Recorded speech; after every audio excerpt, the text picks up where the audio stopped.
So we'll start. Okay, there is a short note is there. You keep it.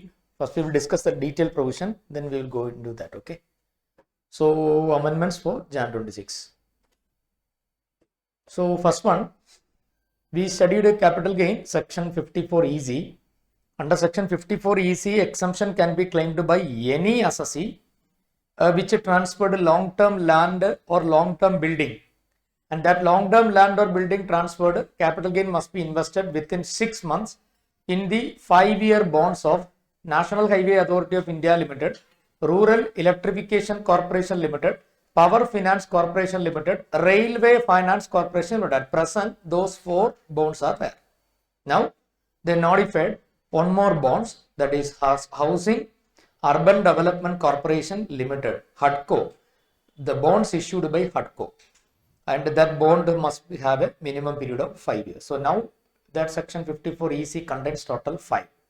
NHA, RECL, Railway Finance Corporation, Power Finance Corporation, HUDCO. So these bonds issued after, on or after 1st April 2025 will be eligible. And here also the time period for the bond should be 5 years. Rest of the things same. Under section 54 EC, maximum exemption cannot exceed 50 lakhs. So if entire amount is invested in HUDCO bond, maximum 50 lakhs. So there is no change in that.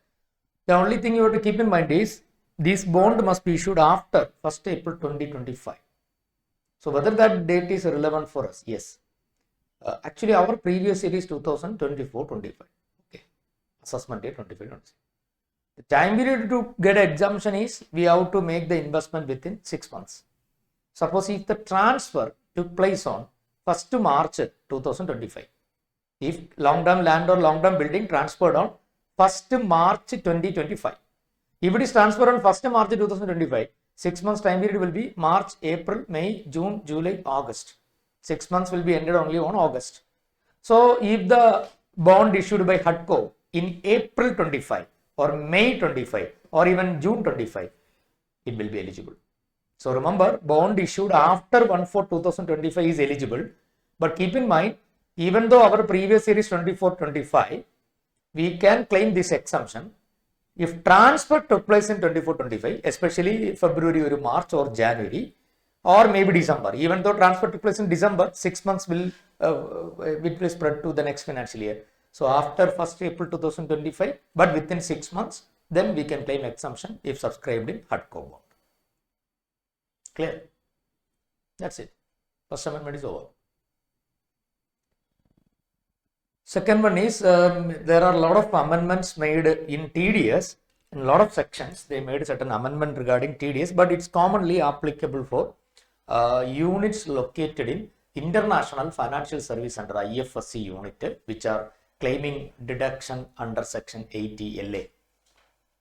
They are eligible for 10 consecutive years. Out of 15 years, they can claim deduction. That we studied 80 LA, chapter 6, heading C. So those International Financial Service under IFSC unit located within the IFSC, they are getting certain payments from the other persons. Payer may be any person. So at that time, the payer shall not deduct TDS. So that is the common idea of these notifications. So first, actually under section 197A empowers the central government to exempt a person from deducting TDS. So by exercising that power, they issued this notification.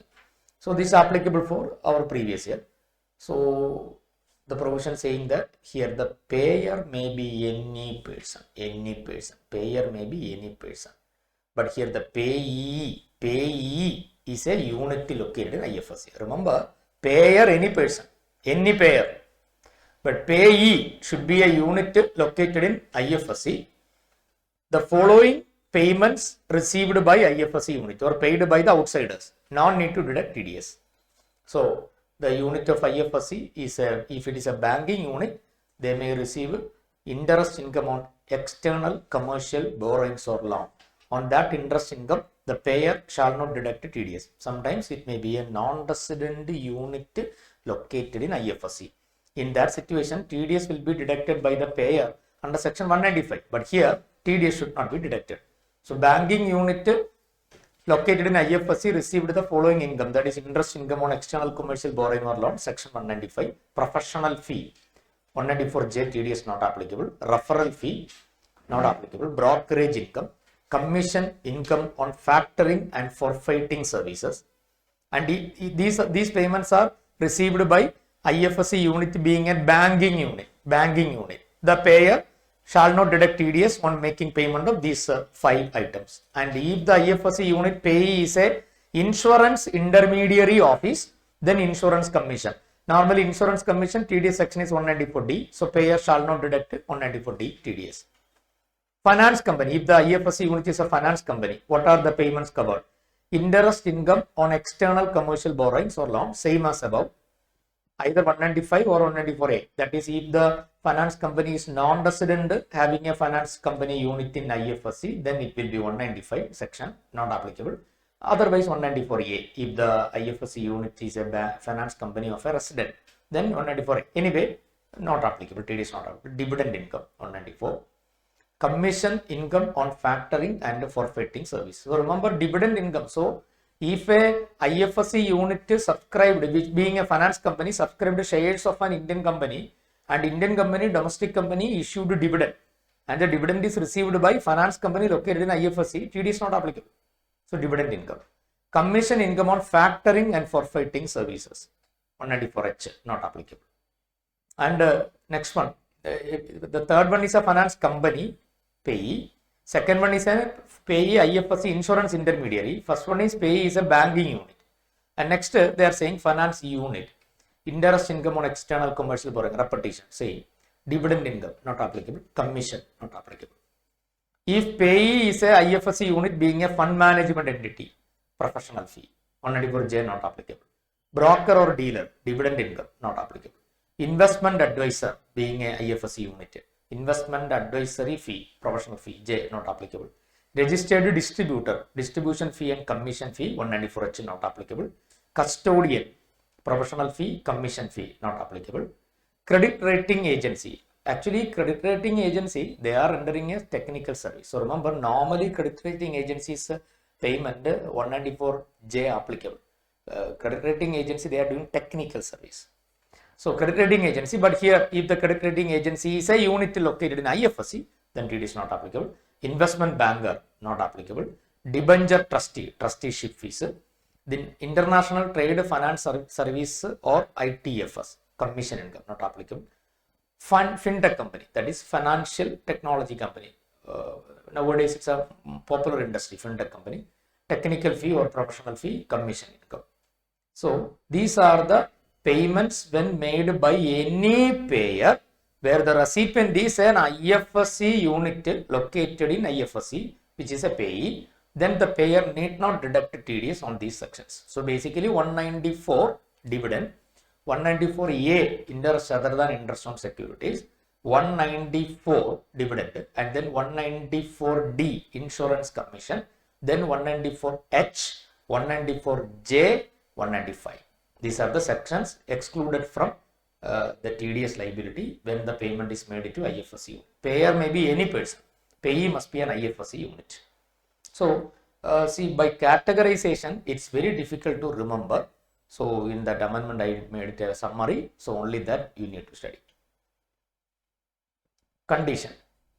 See, IFSC unit, merely because it is an IFSC unit, not enough. There are certain strict conditions. This particular IFSC unit must claim 80 LA deduction. So under chapter 6 heading C, any unit located in IFSC eligible for 10 consecutive years, they can claim deduction out of 15 years. Any 10 consecutive assessment years, either first 10 or from second year onwards to 14th year, or 12th year, or maybe third year consecutive 10 year, or last 10 year. Anyway, out of 15 years commencing from the year in which they started operation in IFSC, any 10 consecutive assessment year, they can claim deduction under 80 LA. So during the period in which they are claiming 80 LA deduction, that is to say, in that 10 years, these payments will be received without TDS. Payer shall not deduct TDS. But for that purpose, they must give a declaration cum statement. A statement cum declaration must be submitted in the prescribed form to the payer, and the payer must ensure that, see, this recipient IFSC unit submitted a statement cum declaration that they are eligible for 80 LA deduction. During the current year, they are claiming deduction, because only in these 10 years, these payments are not subject to TDS. After 10 years, they are not claiming 80 LA deduction. Definitely, these payments are subject to TDS. So, it's purely a conditional exemption from TDS during the period when an IFSC unit claiming deduction under 80 LA, that is 10 years out of 15 years. In that period, payer need not deduct TDS on these payments made to such IFSC unit. Condition: the payee means IFSC unit, must submit a declaration cum statement to the payer that they are eligible to claim deduction and they are claiming deduction under 80 LA for that period. So, in this period, these payments must be received without TDS. And the payer, there is one more obligation for the payer. While filing his TDS quarterly statement, in that statement, he must mention, I made this much payments to IFSC unit. Then given the declaration. So, I didn't deduct a TDS. So, both the payer and payee has an obligation. So, the following conditions are required to satisfy to exemption from TDS. The payee has to furnish a statement cum declaration to the payer containing the details of the previous year relevant to the 10 consecutive assessment years for which they opt for claiming deduction, because only in the deduction period only they can claim exemption from TDS for these payments. And such a statement cum declaration has to be furnished and verified for each previous year. And the payer would not deduct tax on such a payment made or credited to the payee after the date of receipt. So, only after receipt of this declaration cum statement only, then only TDS will not be deducted. And furnish the particulars of all the payments made to such IFSC payee on which a tax not been deducted in the TDS statement, quarterly statements. So, above relaxation is available to the payee only during the said previous years relevant to the 10 consecutive years as declared in the payee for which 80 LA deduction is opted. So, payer shall be liable to deduct tax on payments as reported for any other year. So, that's also important. Only if 10 years they can claim the deduction. We studied that out of 15, they started IFSC in the first year. Out of first 15 years, any 10 years consecutive they can claim deduction, either first 10 or maybe 6th year to 15th year, or maybe 3rd year onwards to 10th year. In those period only they will get the exemption. So, a lot of TDS relaxation has been given to IFSC in order to boost the IFSC investments and to attract more persons in IFSC. And the compliance is making is very easy. So, to promote and to boost the IFSC only, because initially government thought they expected a lot of growth, but nowadays that type of growth what they budgeted, they didn't get that growth. So, that's why further incentives are given to promote the IFSC. That's the logic behind this. Okay, so this is important. So, two ways the question can ask. As there are a lot of amendments related to IFSC, specifically a IFSC related question they may form, including 80 LA deduction. 80 LA deduction is very simple. From the IFSC unit, what is their PGBP income?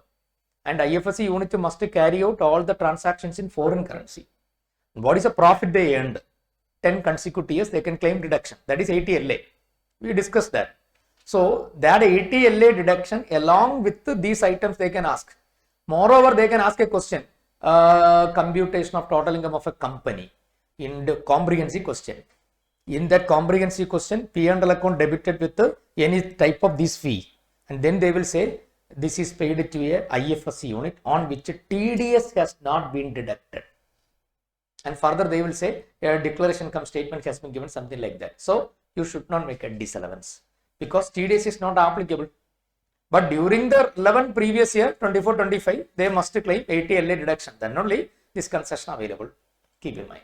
So, such a type of question they can ask. Or purely TDS question also they can ask. This provision can directly ask. So, next one.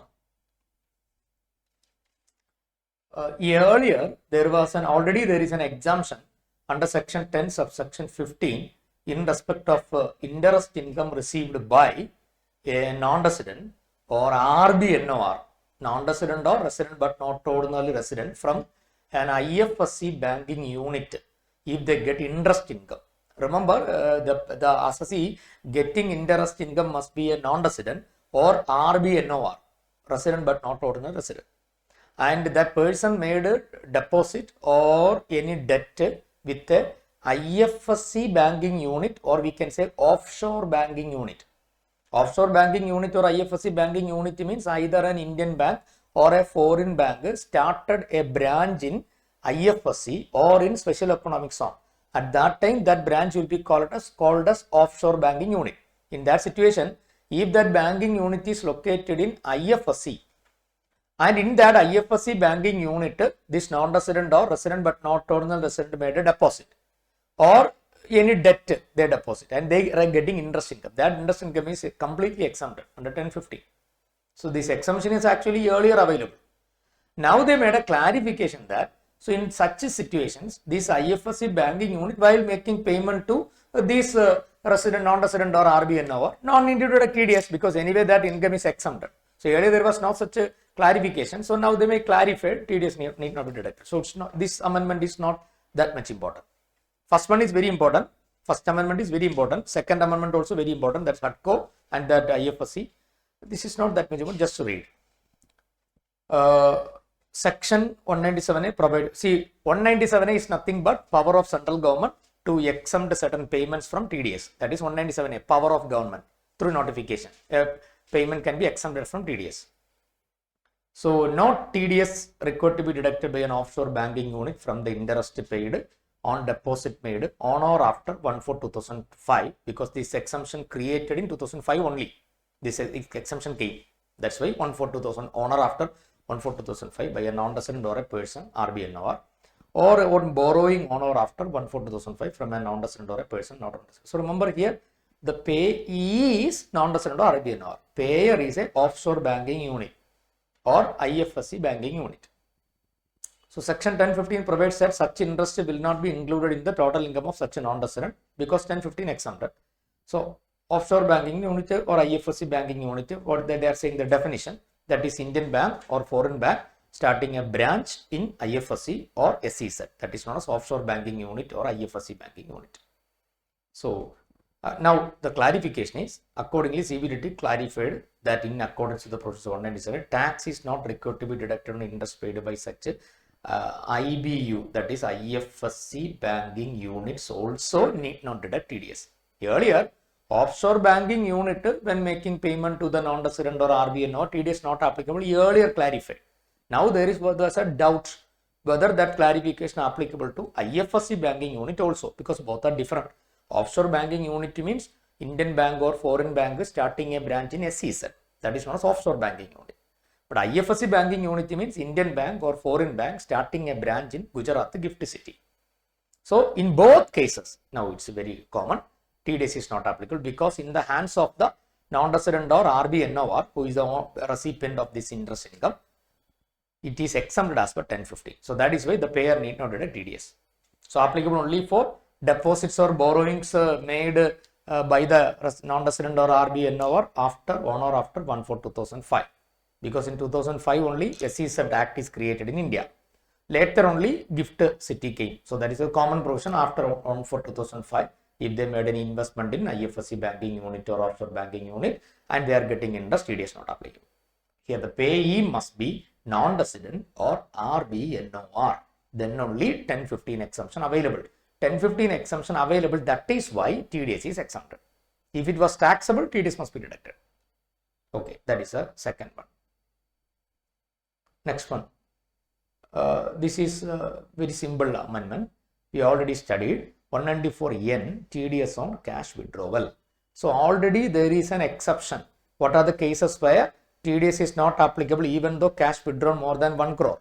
What we studied there was, number one, we studied that is white label ATM operators or cash replenishment agencies can withdraw cash, bank shall not deduct TDS.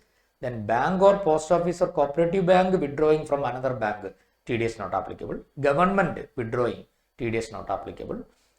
Full-fledged money operators or authorized money exchange dealer, TDS not applicable.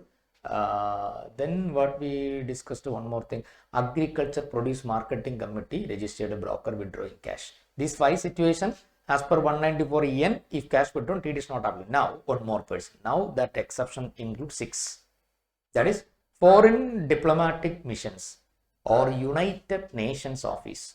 A foreign diplomatic mission means embassies, consulate, ambassador office located in India or belonging to foreign countries, or United Nations office, UNESCO, UNICEF, this type of UN officers located in India. For their day-to-day operations, sometimes they may withdraw cash. Sometimes the overall withdrawal during the year may exceed 1 crore. No problem. TDS need not be deducted. So, now one more person added is foreign representations duly approved by the Ministry of External Affairs, including diplomatic missions, agencies of United Nations, international organizations, consulates, and offices of honorary consuls, which are exempt from paying taxes in India as per the Diplomatic Relations Vienna Convention and United Nations Privileges and Immunities Act. So, these persons, if they withdraw cash from one or more account from the bank more than 1 crore in a financial year, no problem, TDS not applicable. Bank should not deduct TDS. Clear? It's a simple amendment. Next one. Again, next one also related to TDS. But this amendment not that much important. The following income received by the following type of institutions, any payer shall not deduct TDS. Here the payer may be any person, but payee must be the following categories of persons. Then any TDS under section provisions of the TDS law not applicable. 1. If the payment received by, that is payee, Credit Guarantee Fund Trust for micro and small enterprise as referred in section 1046B. As it is not important, I didn't given in my summary. It's not given. Okay, Credit Guarantee Fund Trust for micro and small enterprise.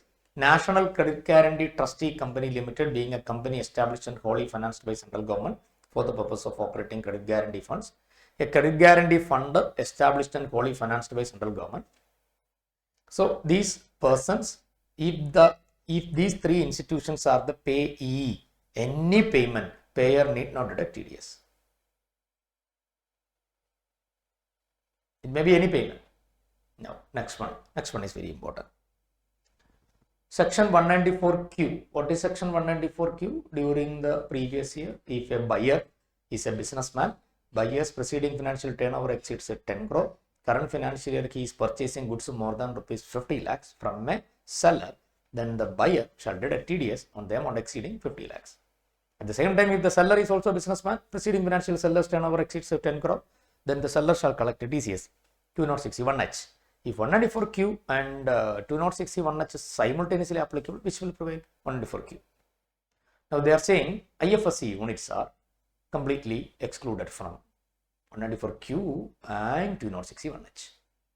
So the condition similar to the earlier first amendment what we studied, that is that IFSC unit must be eligible for 80LA deduction and they must claim 80LA deduction for the relevant year. Then the buyer shall not deduct TDS under 194Q. Similarly, seller shall not collect TCS under section 2061H. So 80LA IFSC units are excluded from the coverage of 194Q as well as 2061H. Okay, now we can study in detail. So if the buyer section 194Q by a person being a buyer in respect of purchase of goods from a unit of IFSC being a seller subject to the following condition. So the seller is a person located in IFSC. The seller is a person located in IFSC. Buyer is a person, normal businessman. Buyer is a normal businessman. Seller is a unit located in IFSC. So the seller must give a declaration to the buyer that I am purchasing more than 50 lakhs goods from you. Agreed. Sorry, I am selling more than 50 lakhs goods to you. But see, I am a IFSC unit eligible for deduction under 80LA. So you shall not deduct TDS from the payment made to me. So that's a condition. The declaration must be given. So the seller has to furnish a statement cum declaration to the buyer giving details of previous year relevant to the 10 consecutive assessment years for which seller opted for claiming deduction under 80LA, and such a statement cum declaration has to be furnished and verified for each previous year. relevant to the assessment year for which seller opt for claiming deduction under section 80LA. So in this, if condition satisfied, buyer shall not deduct TDS when the goods are purchased from seller being a unit located in IFSC and that seller claiming 80LA deduction for the relevant year. Then TDS shall not be deducted by the buyer when he is purchasing goods from the seller. 194Q not applicable. Now, the buyer shall not deduct tax made on payment credited to the seller after the date of receipt of copy of the. Only after this declaration cum statement is received from the seller, then only the buyer shall not deduct TDS. Moreover, in the buyer's TDS quarterly statement, these payments made to IFSC unit without TDS details must be submitted. TDS not applicable, but quarterly statement, these details must be included. The above relaxation is available to the seller only during the said previous years relevant to the 10 consecutive assessment years as declared by the seller for which reduction under 80LA is being opted. So, only 10 years, those 10 years where seller IFSC unit claiming deduction under 80LA, only in those 10 years this concession available. After that, once the deduction period of 10 years is over, then the buyer shall deduct TDS if payment is more than 50 lakhs.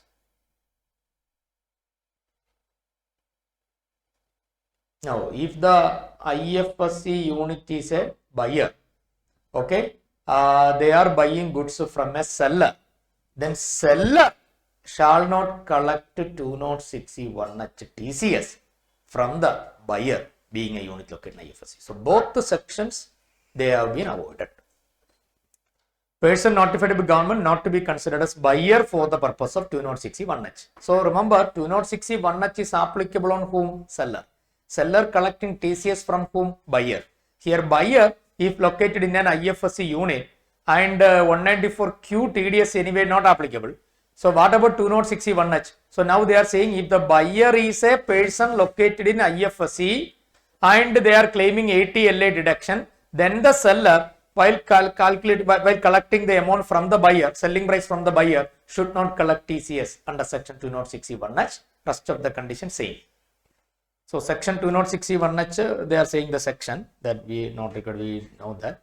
Now, accordingly, central government specified that a unit of IFSC shall not be considered as a buyer for the purpose of 206C1H in respect of purchase of goods from a seller. So, seller is outside IFSC, buyer is inside IFSC, buying goods from the seller more than 50 lakh, seller shall not collect TCS under section 206C1H. And earlier point, buyer outside IFSC, seller inside IFSC, buyer shall not deduct TDS 194Q. So, for get a better clarity, you can write like that, right? If it's required, you can write like that to avoid the confusion.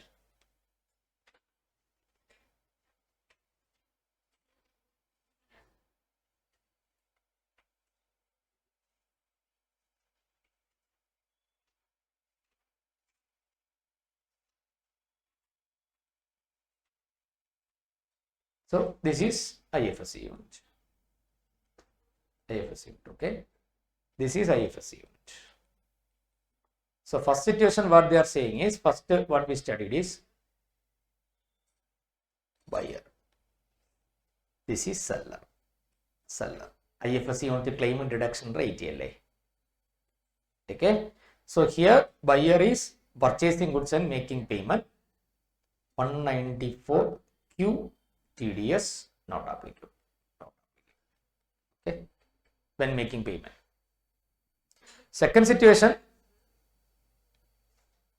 this is the seller, this is buyer.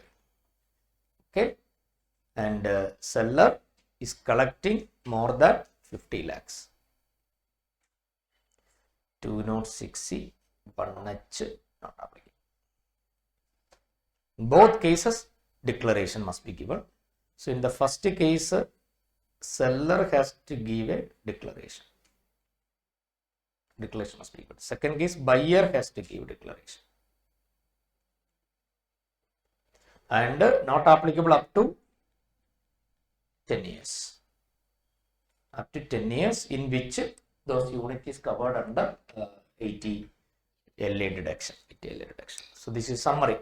In both the cases, the person must, that is the deductor or the collector, now exempted from deducting and collecting. They must give the details in their quarterly statement. TCS in case of 2061H, in the seller has to give in the declaration and the details of such a payment, such a receipts on which TCS has not been collected in TCS quarterly statement, and the deductor in TDS quarterly statement, that should be mentioned. So subject to conditions, procedural conditions are very strict. Yeah.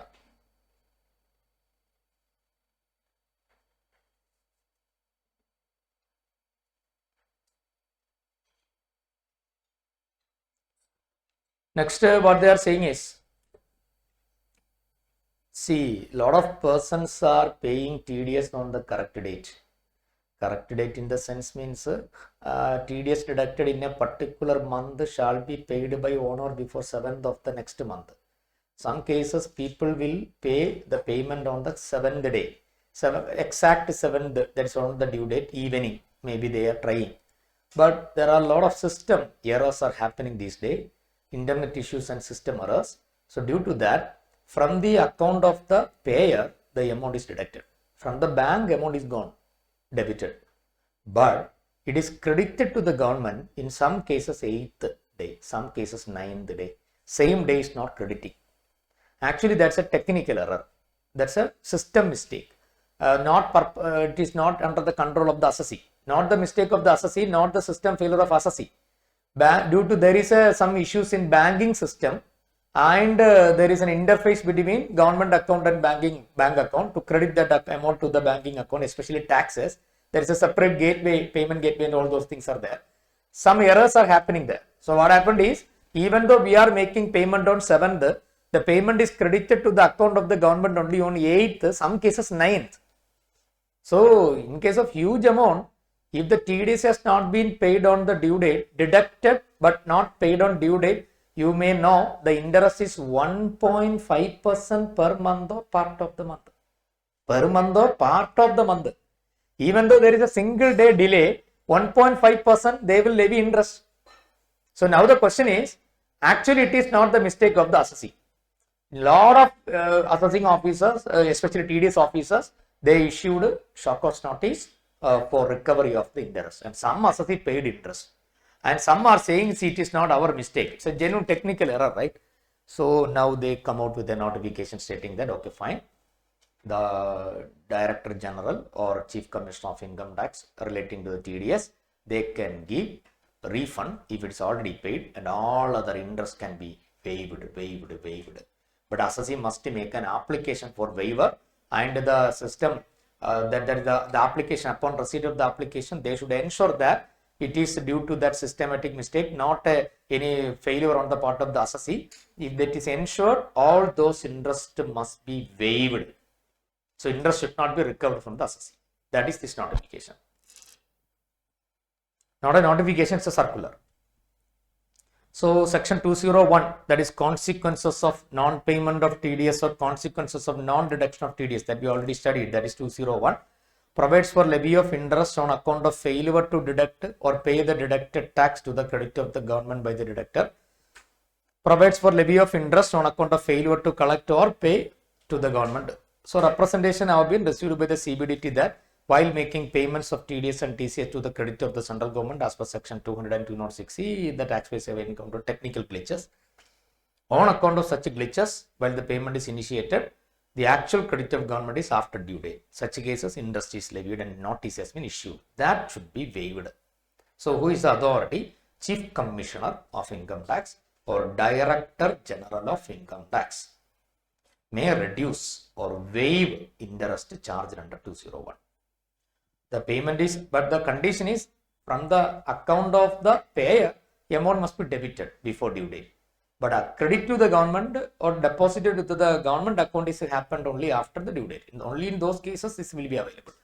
The payment is initiated by the taxpayers or deductors or collectors, and the amount are debited from their bank account on or before due date. But tax could not be credited to the government before due date because of technical problems beyond the control of the taxpayer or deductor collector. So we must make an application. The time limit is there 1 year. 1 year. So within 1 year from the end of the year in which interest is charged. So we have to make the application and immediately they have to settle that application also. So Chief Commissioner or Director General Principal Commissioner SKP examining an application for waiver of interest under this order shall pass a speaking order after providing adequate opportunity being heard to the applicant and after very technical glitches. They should ensure whether it is due to technical glitches, then only it should be waived. Even if the interest already paid by some assessee. So some people, they will not think about it and they are not ready for any dispute. Whenever they get a notice for payment of interest, they will immediately pay. If it is already paid, no problem, you can get refund. That's also possible. No waiver application shall be entertained beyond 1 year from the end of the financial year in which interest is charged. So this is a time limit for making application.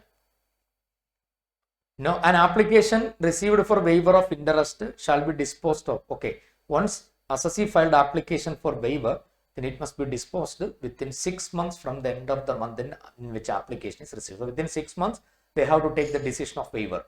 If it is genuine, waiver should be given, then it should be given within 6 months from the end of the month in which application is received by Chief Commissioner.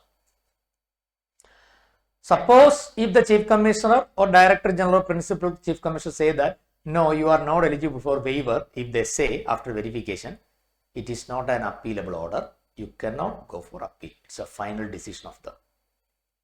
No petition against that order shall be entitled by the board. This will come into effect from the date of issue of this circular, 28th March 2025. But actually, later on they are saying, even in prior periods also, already any interest is levied in any order is pending, that is also assessee can apply, because due to this technical error, prior period also, if even before issuing this circular also interest is paid, then definitely refund can be given.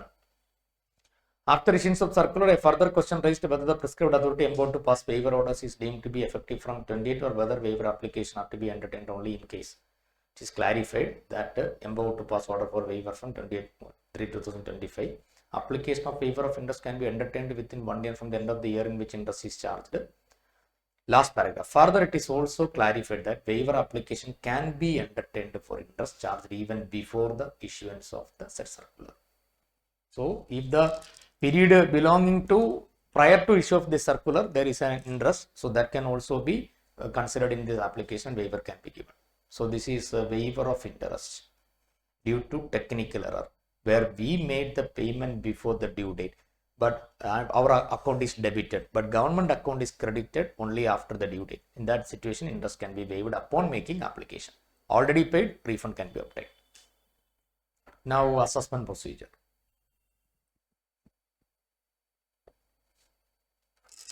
It's very simple. No possibility of asking. There is a provision. Every person who have Aadhaar number, they must link the Aadhaar number with the PAN number. Aadhaar and PAN number mandatorily to be linked and authenticated under the income tax law. In those situations, PAN and Aadhaar is interchangeable. Already initially government given a date for linking of Aadhaar number to every person with the PAN number. That date was 1st July 2017. And later on, a lot of people didn't link Aadhaar with the PAN number. So government extended the date. Almost that date has been extended up to 1st October 2024. Now also a lot of people didn't enroll linked Aadhaar number with the PAN number. In case of a person who is a freshly made a PAN application, who already have Aadhaar number, in the PAN application, he must mention his Aadhaar number. Suppose at the time of making PAN application, if he does not have an Aadhaar number, then first he must apply for Aadhaar. And that Aadhaar enrollment ID must be mentioned in PAN application. So if that is not done, then definitely the PAN will be invalidated. If PAN become invalidate because of not linked with Aadhaar number, that situation, a lot of problems will arise, because if PAN become invalidated, KYC will be a big problem in a lot of financial institutions. Under the income tax law, return cannot be filed. pending returns cannot be processed, refund application will not be processed, defective returns cannot be rectified. As per 206AA, TDS rate will be normal rate of 20%, whichever is higher will be deducted. So a lot of issues will arise if PAN become inoperative or invalidate. So this provision is important. So government say if a person did not link Aadhaar with the PAN number on or before 1st October 2024, their PAN will be treated as invalidate. And moreover, 1,000 rupees they must pay as late fee, then only they can revalidate the PAN upon furnishing of the Aadhaar number. Now that date again extended up to 31st December 2025. So before 31st December 2025, if it is Aadhaar enrollment ID or Aadhaar number is not linked with the PAN, after this date PAN will make it as inoperative. So that's the point. On or before 31st December 2025 is the date extended. Not that much important. So this is compounding offense. We will discuss later. We can go to the other area. This we will discuss later. Okay. This is a if you can read. I will give you an idea on what it is. It's compounding of offense. That means in order to escape from prosecution and imprisonment, CBDT will give an option.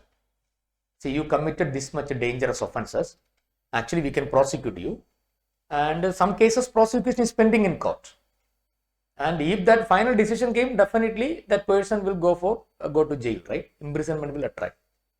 In addition to penalty, imprisonment. So, some persons, they are ready to pay any amount, but they are not ready to go to jail. CBDT also agree with that. CBDT say, okay, then we will give you an option. Compounding of offense. Complete tax, full interest, full penalty, compounding charge and compounding fee. If all these things you paid, then you will be relieved from prosecution and your case will be closed. Any offense, any type of offense under the income tax law is now compoundable. Earlier, certain very criminal type of offenses, they didn't permit it for compounding. You have to face the prosecution. But now, they made an amendment saying that every offense under the income tax law is compoundable. So that is actually compounding of offense to escape from imprisonment. We can pay tax, interest, penalty and compounding fee and they will compound the offense so that prosecution can be avoided. Even though prosecution is pending in the High Court, some cases even High Court is going to make the order. In that case also you can go for compounding. Okay, the detailed provisions we will discuss later. Now we can go to the next important chapter. So this I didn't made a summary in our note. You can read this original. For all other area I made the summary. So after reading this for last moment you can use only that.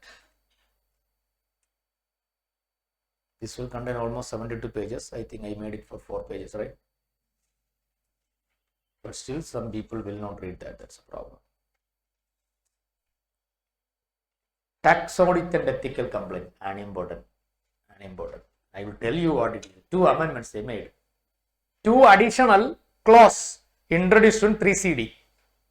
One clause says regarding, you may remember, I am not sure, in PGBP we studied a disallowance 43B. In 43B, first 6 expenditure allowed us deduction only if it is paid before the due date. But the 7th item, expense payable to MSME. Out of this, micro and small enterprise, medium is not covered.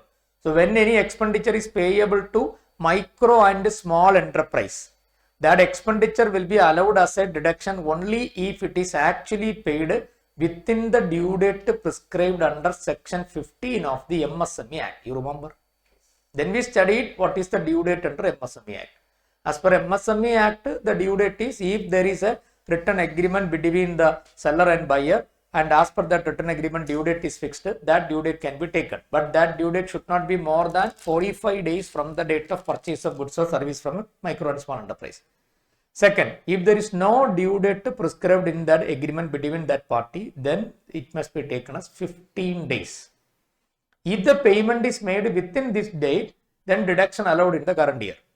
But if the payment is made after this date, Act is not saying disallow. Act is saying then the deduction will be allowed in the financial year in which payment is made. So, financial year 24-25 only. Payment is made after the due date prescribed in section 15 of the MSME Act. But the payment date is, even though it is after the due date as per section 15 of the MSME Act, but it is during the year only, 24-25 only. It will be allowed as deduction in the current year. Due date is missed and payment made in 25-26. Then only it will be disallowed in the current year under 43B and next year only will be allowed. So, a detailed disclosure must be given in 3CD. What is the total purchase of goods or services from MSME? What is the due date as per section 15 of the MSME Act agreed between the party? How much amount is paid within the due date? How much amount is paid after the due date? As on 31st March 2025, how much amount is payable? They are asking a detailed breakup that should be given by the tax auditor in 3CD.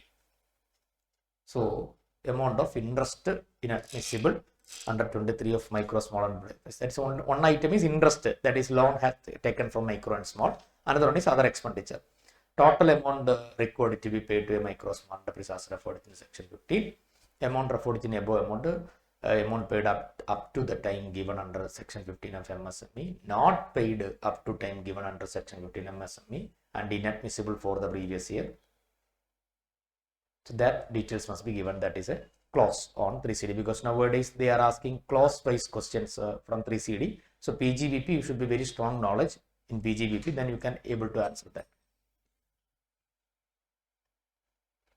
So how much is out of MSME not allowable in the current year? Okay. Another one is 269 SS, that is acceptance of loan and deposits 20,000 limit. So against it there is another disclosure is put, amount of each loan or deposit taken or accepted and code of the nature of such amount. Earlier that was not required, only violations only will be prescribed, but now they are saying each loan based details for violations, each total amount is not, earlier total amount was enough, but now they are saying each loan based details is required and a specific code has been allotted, and that code should also be given. This is the code for cash payment, code A, cash receipt B, payment through non-account pay check C, receipt through non-account pay check D, transfer of asset E, transfer of liability F, conversion of assets G, conversion of liability H. So these codes has been prescribed, right? Not able to by heart for exam point of view from student's perspective. So as a student, I can say that no need to study, simply leave it. Exam point of view, right? Yeah. For practical and for getting all India ranks, you can study.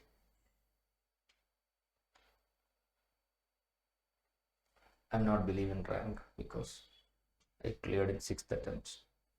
I'm very happy in that. If it took 10 attempts, it will be far better. But couldn't get the opportunity.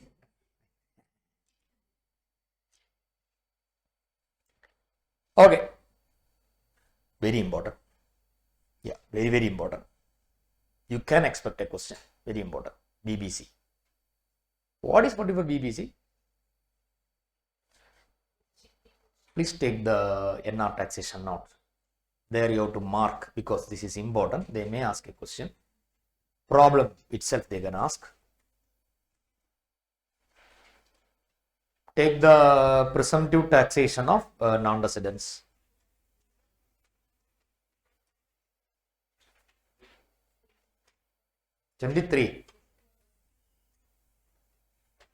Yeah. 44 BBC. What we studied is any non-resident engaged in operation of cruise ships, that is eligible business. Income to be declared 20% of specified sum. Expense from 30 to 37 not allowed. Even though ready to maintain books and audit, lower income declaration not possible. Presumptive taxation under 44 BBC mandatory. This is 44 BBC. What is the total amount received for carriage of passengers? Only passengers. Goods is not covered. Cruise ship, luxury ship. We studied that, entertainment, luxury ship. So from what is the total freight or total amount, passenger fare collected? On that apply 20%. That must be the income. Okay, it's a new section introduced by Finance Act 2024.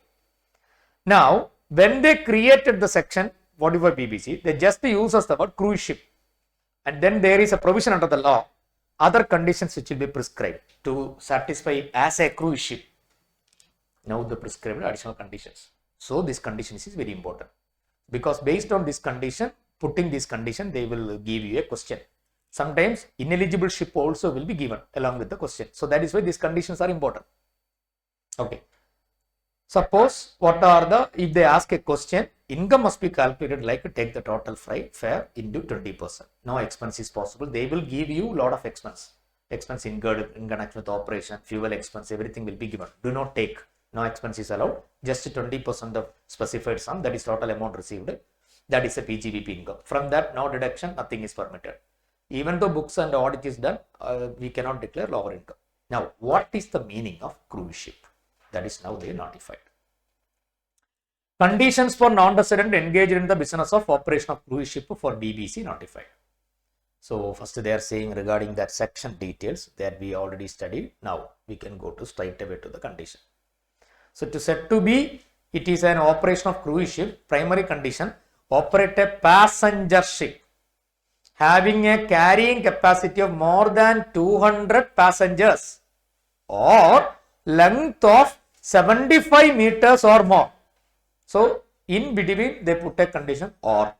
So all those words are very important. Or either it should have a carrying capacity of more than 200 passengers, or even though carrying capacity is less than 300, it should have a length of 75 meters or more, because in between not and or, any one is enough.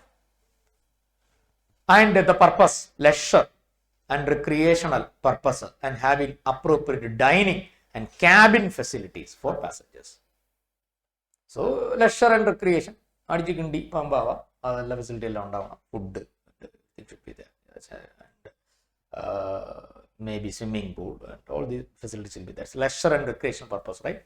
Government want to attract more non-residents into this segment, because in India they want to open up cruise tourism. It's a growing area. So a lot of potential is there in that industry. That is only they created 44 BBC to attract, because in India, cruise shipping sectors, very few companies are there, Indian companies. Only foreign companies have that much edge in that field. So if they can attract it here, through that we can create some economic development. So that is why they create this provision. So purely cruise tourists.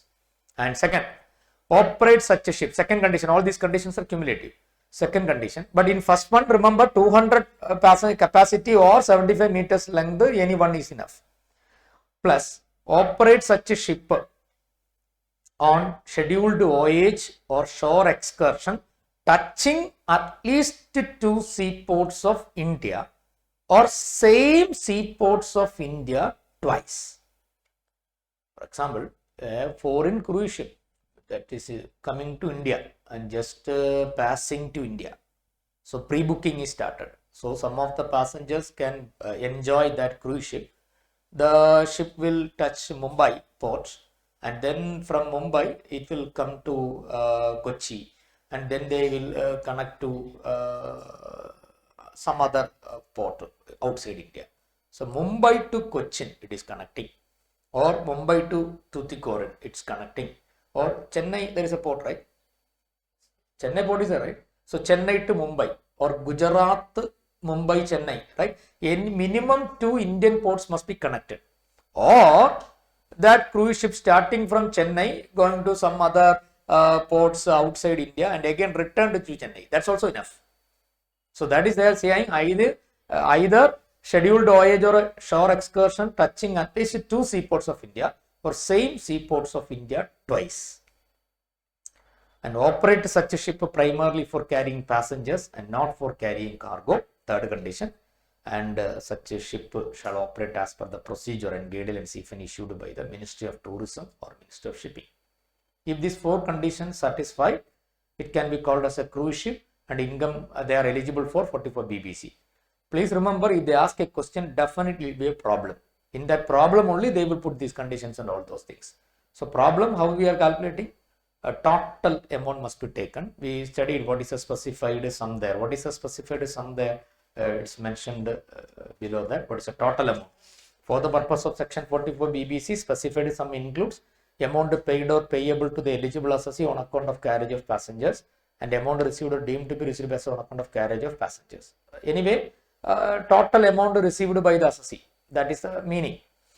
Now, there is another possibility. Normally, examination, NR taxation, if presumptive taxation is asking, definitely a lot of time, repetition, they are asking 44B and BBA. Shipping business of non-resident and aircraft. So now there is a possibility they may ask either 44B plus BBC or 44BBA and BBC, or they can ask in a single question 44B, 44BBA and 44BBC. These three sections together they can ask. So this is important for this exam purpose. Okay. Now, can you take the NR taxation notes? There is an amendment. The earlier time period was 60 days. Now it is extended to 8 months. That is written to be filed by liaison office of a non-resident. So at the end of NR taxation, there is a provision, a liaison office. Yeah, this is here. Now here, what is the time period? Within 60 days, right? 60 days has been amended. So now they are saying instead of 60 days, that is foreign non-resident having a liaison office in India, section 285. So now the amendment says form number 49C, it should be filed within 8 months from the end of the relevant financial year. 8 months from the end of the relevant financial year. Not 60 days, now it is 8 months.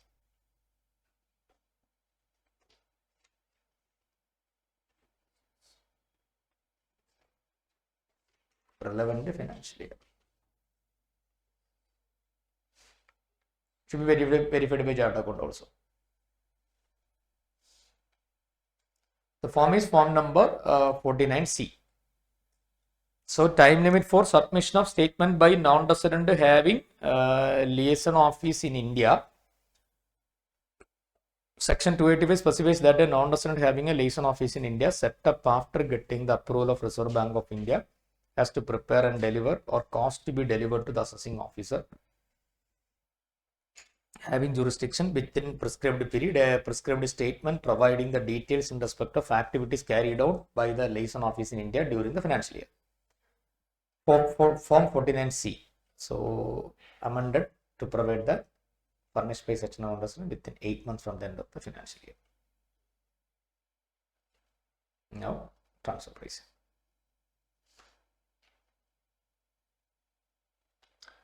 You should go to section 911. 911, actually this is 911 contains a lot of items they are prescribing. There we studied an area. Even though non-resident has a business connection in India, certain income not deemed to accrue or arise in India. Number one, non-resident engaged in the activity of purchase of goods in India for the purpose of export. Non-resident engaged in the activity of collection of news and views from India for transmission outside India. Non-resident engaged in the activity of shooting of cinematographic film in India. Then we studied non-resident engaged in the activity of which is a foreign diamond mining company engaged in the activity of display of uncut or unassorted diamonds. Display of uncut or unassorted diamond in a notified zone, notified by the central government. So these four income not deemed to occur or arise in India. So we should focus on the last one. Foreign diamond mining company. Any non-resident is not eligible. Foreign diamond mining company. To attract foreign diamond mining company in India, because I explained at that time that is in India diamond mining industries only limited players are there. International companies has to came to India. That segment can be have a lot of potential. So a lot of economic resources can be applied, used, and a lot of economic development, and government will get a lot of revenue. But only limited players are there in India. So to attract a foreign diamond mining company, first government say, if a foreign diamond mining company came to India, conducted display, exhibition at the place notified by government, and whatever income you received from display, no need to pay tax in India. So foreign diamond mining company came to India. They conducted display of uncut, unassorted raw diamonds. They conducted display, and they got a lot of ticket charges, display charges, or advertisement on those type of income they earn.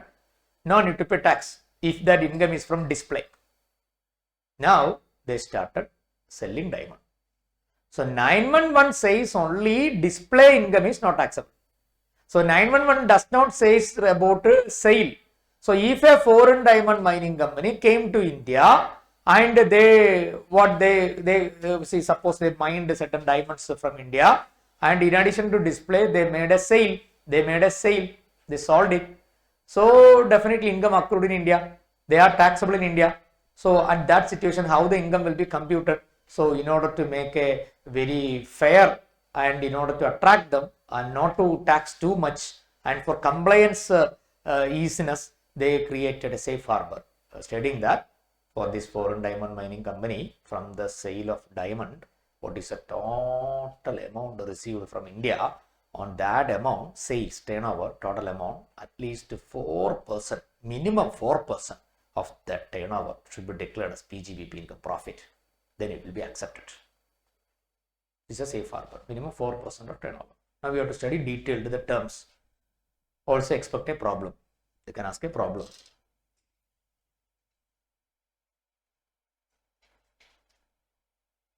A foreign company, eligible associate, foreign company engaged in the business of diamond mining, which has exercised an option for application of safe harbor.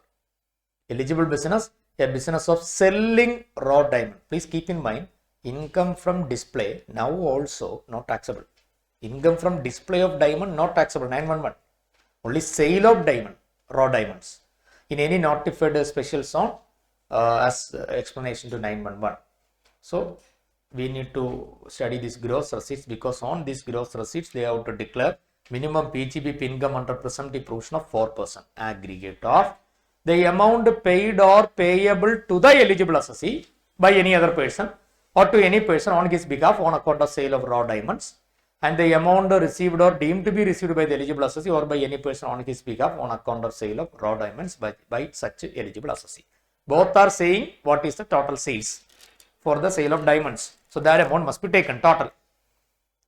Aggregate, gross receipts. So even though some incidental amount is also collected, everything must be taken in total, as the word used is gross receipts. Previous year, 11 previous year for which a safe harbor is exercised. Before the due date for filing ITR, option must be exercised in prescribed form. Then only safe harbor applicable. What will happen if safe harbor is not opted? Then they have to declare income as per books of accounts. They have to mandate. Actual income must be taken as per 28 to 44. Normal PGBP income must be computed. But it's very difficult to compute them because they are only a part of the activities there. They are mainly foreign company. So here they have to open PE, they have to maintain book, they have to audit. So very compliance burden. That is why this is made safe harbor. So if safe harbor is not opted, definitely income must be computed as per PGBP. Okay, raw diamond. Meaning of raw diamond: diamonds that are uncut or unpolished, unassorted, unworked, or simply sawn, cleaved, or bruted. Not conflict diamonds as defined by Kimberley process, accompanied by Kimberley process, certificate issued by Kimberley process authority in the exporting country, and falling under tariff heading 7102 of the first schedule to the Customs Tariff Act. That is exact classification under Customs 7102. Diamonds, uncut or raw diamonds. It cannot be directly used in ornaments because it's not cutting and polishing has not been done. Raw. It won't look attractive, right? Just look like a white rock.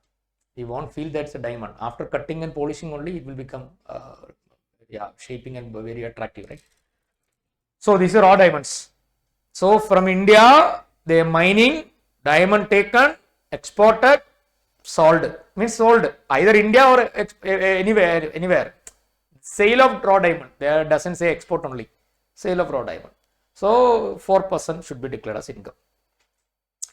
If an eligible assessee declared income from an eligible business in accordance with the circumstance, the option for safe harbor exercised to such eligible assessee in any relevant year shall be accepted by income tax authority. Okay, once safe harbor is opted, actual profit is not relevant. Even though you are making more profit, minimum 4% of gross receipts declared as income, your profit will be accepted for the purpose of income tax. Even though books is maintained, more profit is shown in the books, that profit is not taxable. Only safe harbor, that because presumptive, that will be accepted. But there is a problem for presumptive, as any other presumptive here also, 30 to 37 expenses not possible, and hence disallowance not applicable. Moreover, unabsorbed depreciation or brought forward loss cannot set off against this income. So, even loss set off is not possible, unabsorbed depreciation set off is not possible, depreciation cannot be claimed, any other expense is not allowed if presumptive opted, safe harbor opted. Okay. Circumstance in respect of the eligible business. Yeah, this is a safe harbor. The profits and gains of the eligible business chargeable to tax under the head PGBP shall be 4% or more, meaning minimum 4%. You can declare more than 4. Minimum 4% or more of the gross receipts from such business. Where the eligible assessee has exercised the option for safe harbor under Rule 10B in respect of eligible business, then any deduction from 30 to 38 shall be deemed to have been allowed, and further no deduction will be allowed.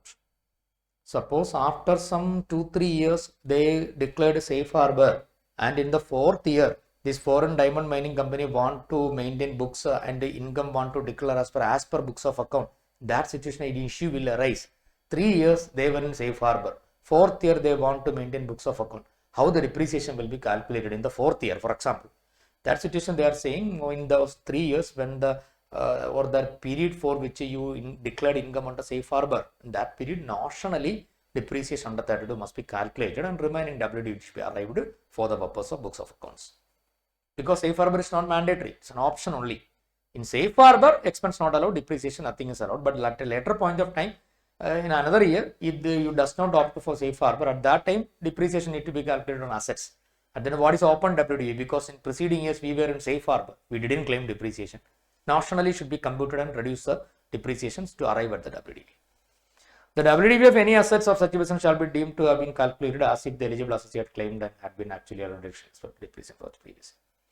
No set off of unabsorbed depreciation or carry forward loss shall be allowed. Suppose if that non-resident associate in India have brought forward business loss from other businesses, or brought forward unabsorbed depreciation, or in prior periods they maintained books for this business, now only safe harbor opted, that prior periods as per books loss is there, you cannot set off.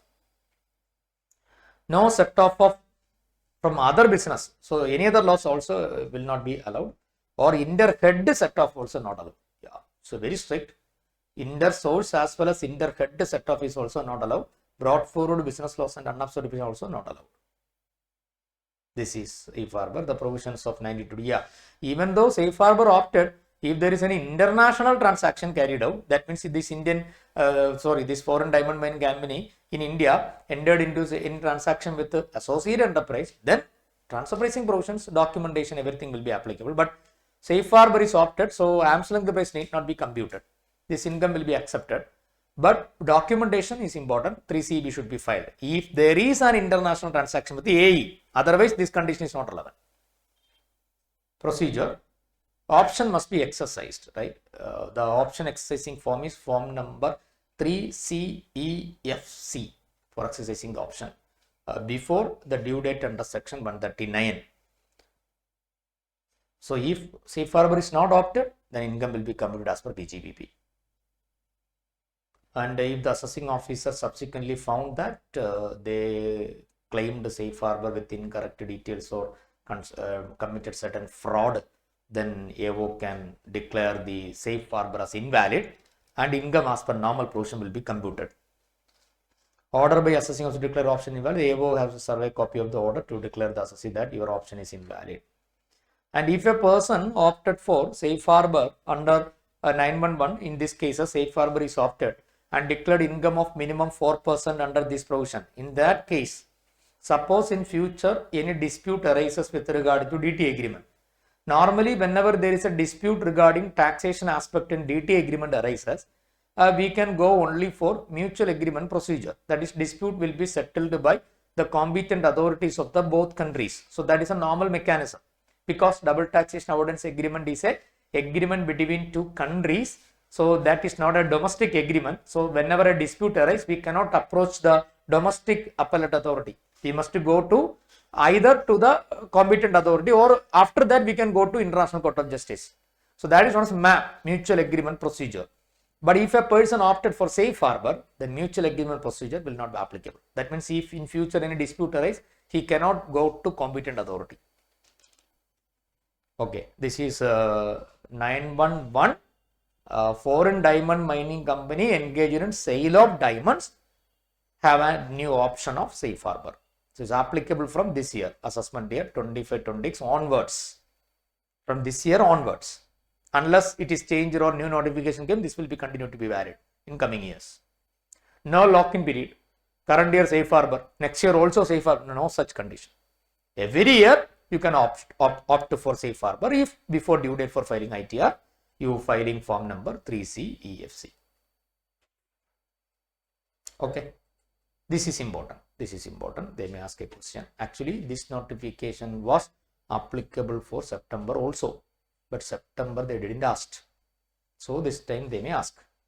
This one was applicable for the earlier exam also.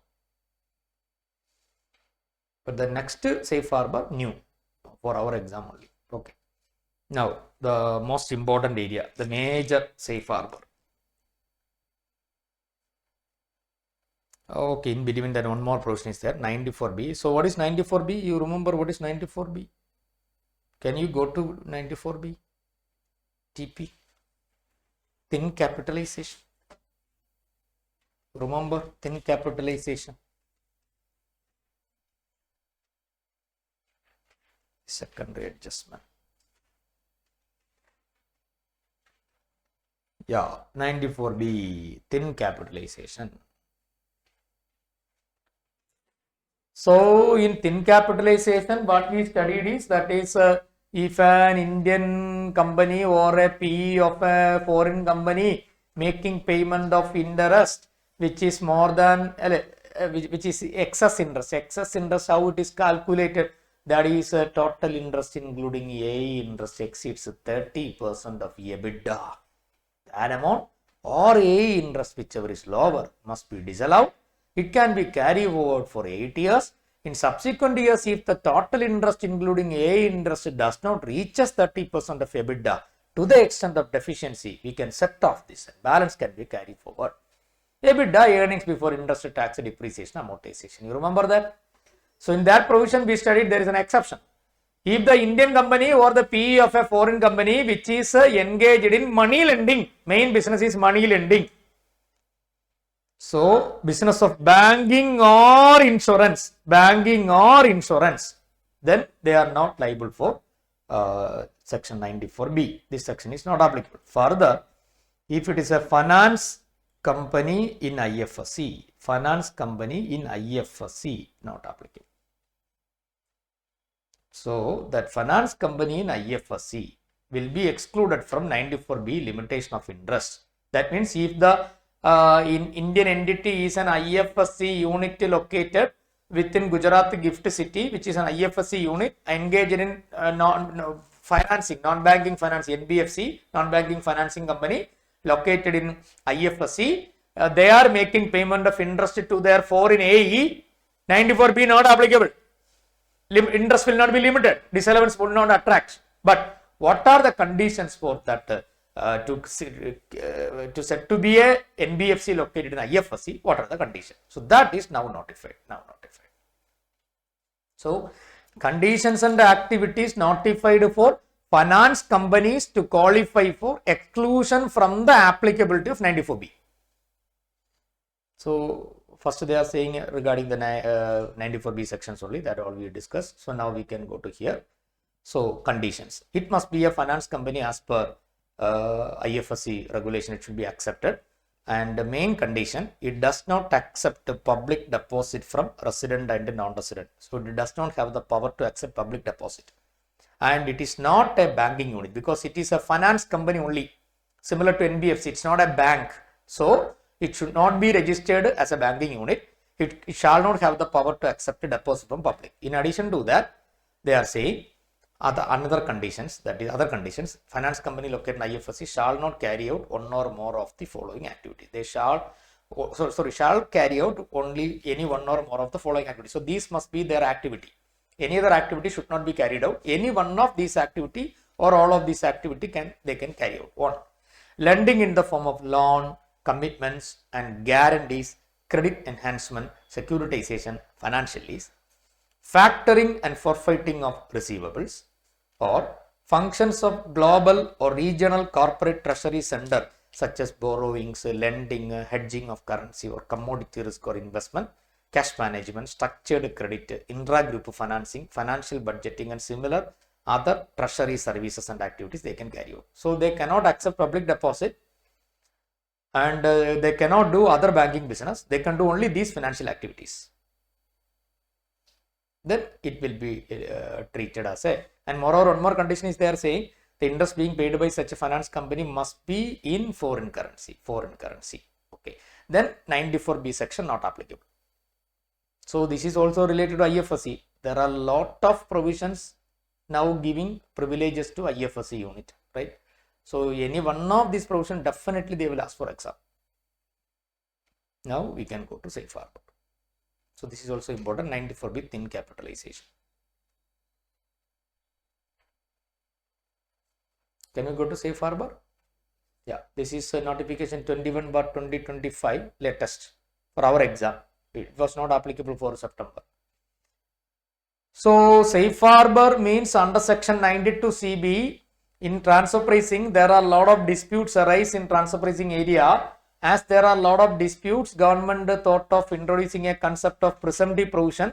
Government will prescribe a minimum percentage of income to be declared by the assessee subject to certain condition. If that minimum percentage of income, normally operating profit margin. Operating profit margin means operating profit divided by operating expense into 100. So minimum operating profit margin, sometimes government will say 12% margin, sometimes government will say certain industry specific 17%, sometimes 21%, sometimes 24%. If that is the minimum operating profit is declared, your billing, your transfer price will be accepted. No one need to find out ALP. Your income will be accepted. So you are safe. No other issue. But transfer pricing documentation mandatory. International transaction must be reported in form number 3ZEB. That compliance will there, but no need to find out ALP. Your transfer price will be accepted provided you declared income as per safe harbor. Then further there will be no disturbance. So very nice, very easy. Compliance will be very easy because no other dispute with the department arise. So peace of mind. So that is safe harbor 92 CB. Earlier in 2009, at that time government introduced, and sometimes some for 5-6 years that notification continued. But now they made certain major changes to that notification, reintroduced the notification. That's why some more industries has been added. Some existing industry scope has been widened due to electric vehicles are increasing. A lot of Indian companies are manufacturing lithium ion batteries and that is exporting to associate enterprise. So for those transactions are also covered under safe harbor. So now they put those under safe harbor. So scope extended and turnover limit also has been increased. Earlier maximum 2.5 crore, 250 crore only they can possible. But now in some cases up to 300 crore safe harbor is possible. So lot of amendments they came. So totally notification redrafted, a new one is introduced. And this notification applicable for current year 24-25 and next year 25-26. So initially this notification introduced for 2 assessment years. Assessment year 25-26 and assessment year 26-27. So it's applicable for next 3 exams also. Okay, 92 CA. Now we can go to the straight away to the notification. Yeah. First, provision of software development service.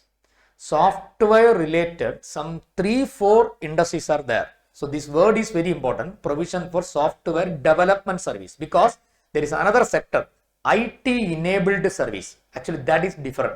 This is different. This is pure software development, including customization, modification, coding, and everything will be covered. So detailed scope is there. So for exam point of view, the basic difference in that heading you should be keep in mind, and at least 2-3 times you should read the detailed provision, right? So software development services. So what are the coverage of software development service? So straight away go to software development service meaning. Business application software and information system development using known methods and existing software tools. Basically software creation, software development. Then support for existing systems. Already for the existing softwares provide support. Converting or translating computer languages. Adding user functionality to application program, customization of software, debugging of systems. So if there is any system errors, that should be corrected.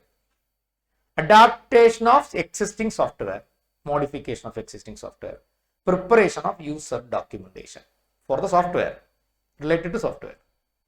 But it does not include any research and development services, whether or not in the nature of contract research and development service, because for research and development service, including contract R&D, separate safe harbor is notified. That is why it is excluded. That is separately notified. So these are the coverage. Now we can go to the criteria and income.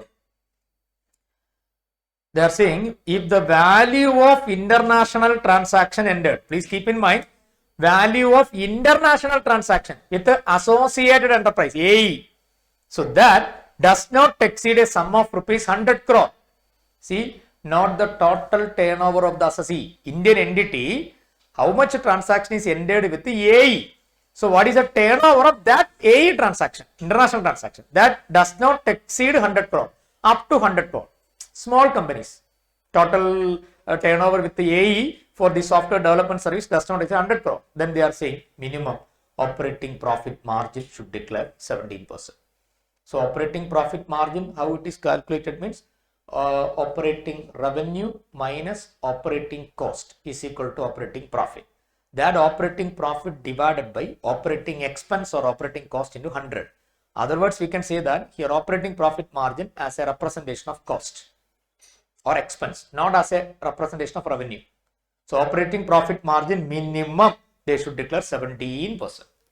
If the turnover does not exceed 100 crore. This you have to buy heart, no other way. They will ask question.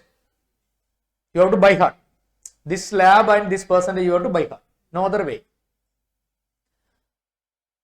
Because I studied when I written examination in 2011, 10 or 11. And I returned that, right? They asked also. So they will ask. They will create problem. I can give you some 2-3 sample questions. So they are asking question, right? To get an idea. Probably your new RTP will have some question involving this safe harbor. So if the turnover does not exceed 100, see, depends upon turnover exceed. Turnover means value of international transaction, not the total turnover of assessee. Indian entities, international transaction with AE does not exceed 100 crore. Remember, all these are export. All these are export. Developed from India, exporting to AE. We should declare minimum 17% operating profit margin. Remember, it's not payment, credit side of P&L. Turnover, export. Turnover exceeds 100 crore, depends upon progression of turnover, margin will increase. So minimum 17%, you can declare more than 17. So in exam, how they ask? They will give you operating expense. They will give you operating revenue. You have to compute operating profit. You have to compute the margin. Now the challenge is, this detailed notification say certain expenditure should not be included in operating cost. Certain items should not be included in operating revenue. So they will include all those things. So we have to go to take the operating cost. We have to eliminate the exclusions. Take the operating revenue, eliminate the exclusion. Now operating cost, operating revenue, take the difference, operating profit. This operating profit divided by operating cost into 100, you will get the margin. If that margin is minimum 17 or this margin, then no problem. Your value will be accepted. If actually declared margin is lower than this, we have to write no. Safe harbor is not possible as the actual profit declared is less than the minimum margin. So this is the way we have to solve the question. More than 100 crore does not exceed 300 crore, 18%. 18%. So this is so sir, what will happen if it is more than 300 crore? They are not eligible for safe harbor. They are not eligible for safe harbor. They must declare income as per normal ALP. Normal ALP should be found out. This is the first one. Any doubts? Okay. You have to buy hard. There is no other way. Now, second. Provision of information technology enabled service. Provision of IT enabled services. See, in international examinations, if these type of things are there, everything will be given in along with the question paper. And by reading the question, appropriate places, you have to take that and you have to apply it. Because why? Practically, whether we need to buy heart all these things. No. So that is why people are saying it is time to change the way they are asking questions and making by heart, right? That's not required. We should have the idea, but they should give relevant and irrelevant details. Full will be given in the question. In SFM exam, SFM 4 hours, we have to by heart the formula, right? For CPA USA and CIMA USA exam, in the question paper, backside there will be a formula sheet. So in that formula sheet, they will give all the formulas. But the problem is that formula contains relevant formula as well as irrelevant. So only if you have that much subject knowledge, then only you can able to identify which formula is relevant. Actually, that is more tougher than by hearting formula, right? Yeah. Why we are by hearting these things, right? Mug up certain things, right? But as a student, don't think about that. By heart. Write it and clear it, right? Okay. They are saying these are major provisions, so at least students should be able to by heart, okay? Because sometimes we need that knowledge or that ability also, it's required, right? So IT enabled service. So remember, software and IT enabled both are not same, different, and actually not much more difference. You see here 17%, 100 crore, 18% under to 300 crore. Here you see 17%, 100 crore, 100 to 300 crore, 18%. Whether there is any difference? Not much more difference.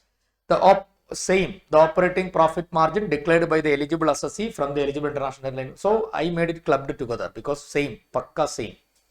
So just know the meaning anyway. Back office operation, call center or contact center services, data processing and data mining, insurance claim processing, legal databases, creation and maintenance of medical transcription, excluding medical advice, translation services, payroll, remote maintenance, revenue accounting, support centers, website services, data research, search integration and analysis, remote education, excluding education content development, clinical database management service excluding clinical trial. It also does not include contract R&D because R&D separate safe harbor available. This is the second one. And third, provision of KPO. KPO means knowledge process outsourcing services. The value of international transaction does not exceed 300 crore and the operating profit margin declared by the eligible assessee. But here, as it is KPO, knowledge process outsourcing, lot of manpower is required. So machine is more, manpower is less, the profit margin will be different. But machines are less, manpower is more, then the profit margin will be different. So the safe harbor ratio vary with the employee cost ratio. So here we are need to look at that other aspect also. That is not only mere the turnover. Turnover should not exceed anywhere 300 crore, only one limit up to 300 crore. But the problem is we need to see the employee cost in relation to total operating cost. That means out of total operating expense, how much is employee cost? If you take the ratio of that, so what is the ratio? Whether it is 40 or between 40 to 60 or whether it is 60 or more. So that we have to see. So employee cost in relation to the operating expense, at least 60%. That means out of the total operating expense, major expenditure is employee cost. At least 60% is employee cost. At least 60 or more. More is good. At least 60% is employee cost. Employee cost means salary. salary paid to employee, including perquisites, retirement benefits. So during the previous year, basic, DA, bonus, commission, ESOP, perquisites, everything, total salary cost, including perquisites. So that cost out of the operating cost at least 60%. Then the profit margin is more, minimum 24%. Operating profit margin as a percentage of operating cost you should declare. And now, employee cost is less than 60, but 40% or more. So 40 to 60, 40% or more, but less than 60, then 21%. But machines are more, systems are more, or tools are more, manpower is less, does not exceed 40%. Then profit margin is only 18%. You need to declare. Because employee cost is the major cost. For assets, it is one-time cost and depreciation only you are claiming. But this is recurring. Every year you have to incur. That is why when employee cost is increasing, profit margin, they are saying 24%. When it is lower, the margin is lower, right? 24, 21, 18. This is a safe harbor rule. Minimum we have to declare. So what is the meaning of KPO services? So business process outsourcing service provided mainly with the assistance or use of information technology, recurring application of knowledge and advanced analytical and technical skills, namely geographic information system, human resources services, engineering and design services, animation or content development and management, business analytics, financial analytics, market research. It, however, does not include contract research and development, as there is a separate safe harbor is notified. That's why. So this is KPO. So this we have to by heart. Okay, 60, 24, 40 to 60, 21, less than 40, 18, 18, 21, 24, 40, 60, above 60, 18, 21, 24. 18 plus 3, 21, right? 21 plus 3, 24, right? So 18 star, 3, 3. Increment 3, 3. 40, 60, above 60. Okay. This is the third one. So first one software, second also can be merged, that is IT enabled, 17, 18, 100, 100 to 300. Beyond 300 not possible. Here also maximum turnover of international transaction with AE should not exceed 300 crore. Now, this is loan transfer, advancing of intra-group loans, where the amount of loan is denominated in Indian rupee. Advancing of intra-group loan. That means Indian entity granted loan to the non-resident. And we are getting interest income.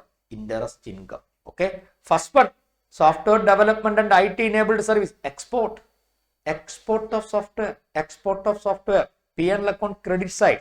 We need to declare that much profit margin. Second one, what we studied now, that is KPO. Same, export. From India, we are providing this knowledge process outsourcing service rendered and exporting. We are billing. So, minimum we should declare this operating profit margin. Majority of the safe harbor is export only. Only one or two items, debit side, payment. All other things are export only. So, advancing of intra-group loans, that means financial transactions. We are providing loan to the non-resident AE. Advancing of intra-group loan, where the amount of loan is denominated in INR, Indian rupee.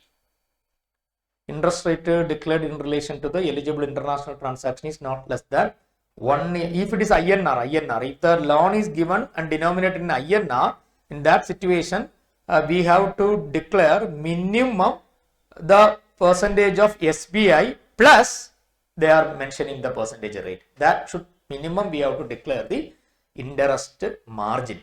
But the problem is, if the credit rating of the AE, that other AE, that's a borrower, we are the lender, that borrower AE's credit rating is bad, then we should declare more margin, more interest rate.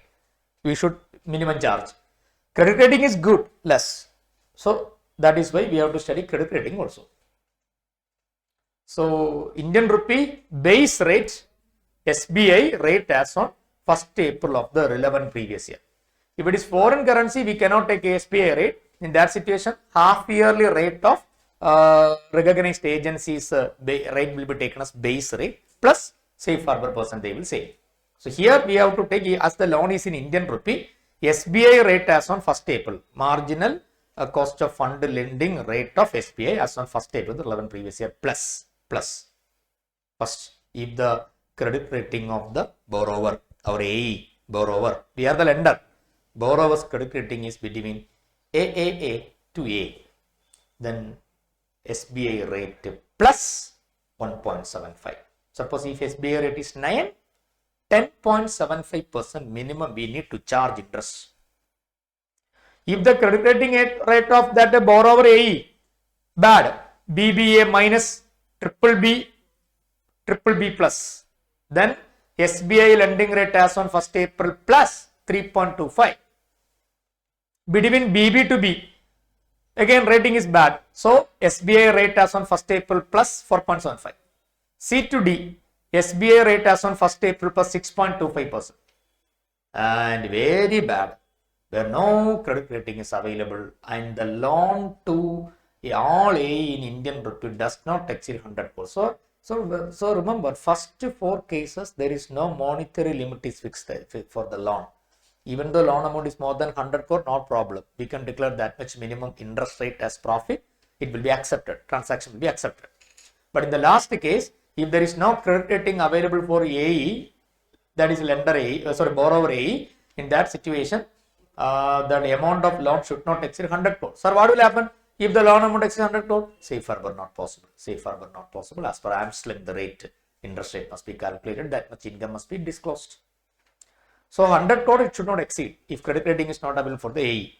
In that situation, SBI lending rate as on 1st April of the previous year plus 4.25%. It's the highest rate. So 1.75, 3.25, 4.75, 6.25, 4.25. Here it's only 4.25 only, right? But 100 crore, up to 100 crore. That is only decreasing, not increasing, right?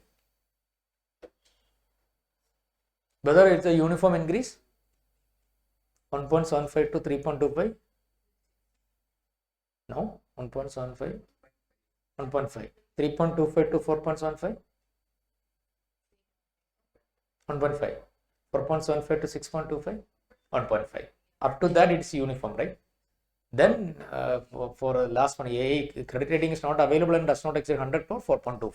That's different. All others are 1.5, 1.5, 1.5 incremental when the rate is bad.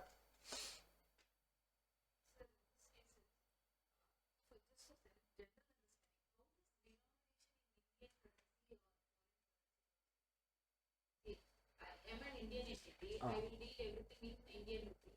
When I want to grant a loan denominated in foreign currency or denominated in Indian currency. Financial statements, how we are disclosing, that's it. In financial statements, how we are disclosing, that is denominated, yeah. That's only criteria, yeah. Convert in, yeah. Yes. So this much minimum interest rate we should charge on the loan given to AE, and that much profit must be disclosed. That is interest rate, this much interest rate we should charge. Then okay, it will be accepted. ALP rate need not compute. So SBI rate plus this percentage. So remember, for exam, they will give you the SBI rate. They will give you the credit rating. But this particular percentage, how much should be added? We should by heart. Depends upon rating.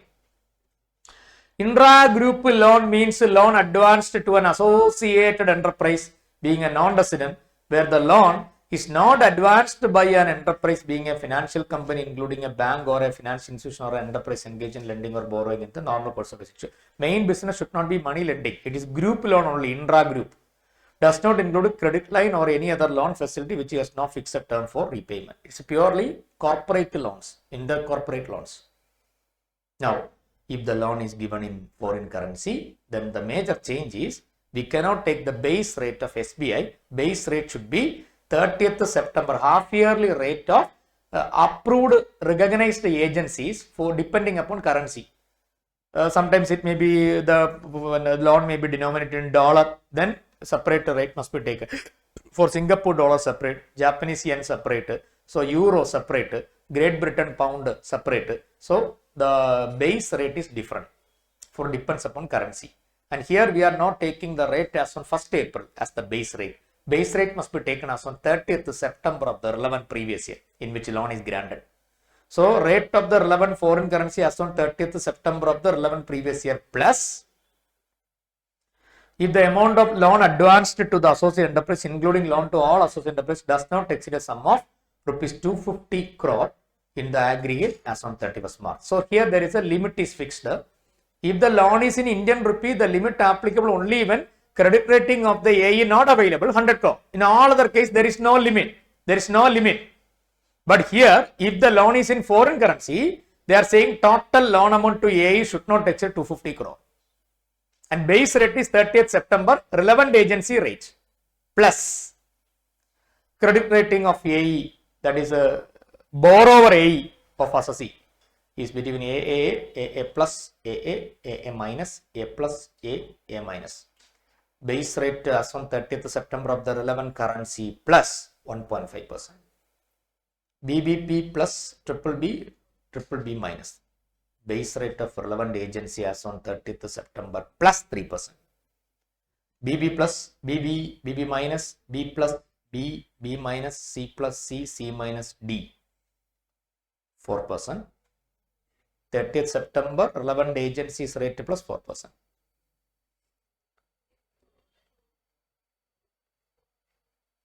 Suppose if the loan amount exceeds 250 crore, different set of rate is fixed. In that case also safe harbor is possible. If more than 250 crore, then they are saying AAA, AA plus AA minus, A plus A minus 1.5% plus 1.5%. Next 3%, 4.5%, 6%. Actually, both are not same. There's a small difference. Here BB plus BB minus, B plus B minus. C plus C minus D is along with that only. But here, that is split into separate category. Yeah, C plus C minus D separate category 6%. Or where credit rating is not available 6%. Now, which rate will be taken? I think that is given, right? In our note, it is given, right? What is the rate given there? Which rate must be taken? Which rate? Yeah, if it is USD, secured overnight financing rate as on the last day of the, as on 30th September, what is a SOFR rate plus 45 BPS, that means 0.45%. That is the 6-month reference rate for US dollar. If the loan is denominated in US dollar, 30th September, rate notified by SOFR, Secured Overnight Financing Rate, plus 0.45%. 100 BPS means 1%. 45 BPS means basis points means 0.45%. If it is euro interbank offer rate. Remember, there is no other percentage should be added. This percentage plus the notified safe harbor percentage. Great Britain pound, GBP, SONIA, that is sterling overnight index average plus 0.3%. I think this you may be studying in SFM, right? AFM, you may be studying this. I think some of these rates will appear in AFM. SONIA, the sterling overnight index average plus the 0.3%, and Japanese yen, then Tokyo term risk-free rate plus 0.1%, and Australian dollar bank bill swap rate, no addition. Singapore dollar, SORA, Singapore overnight rate average plus 0.45%. So this will be given in the question. Which will be given in the question? Only the SOFR rate, SONIA rate only will be given. That plus 0.5 you have to by heart. And plus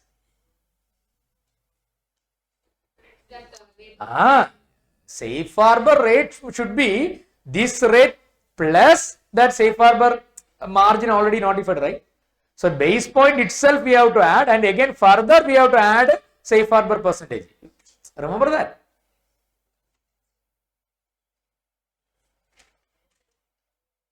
Okay.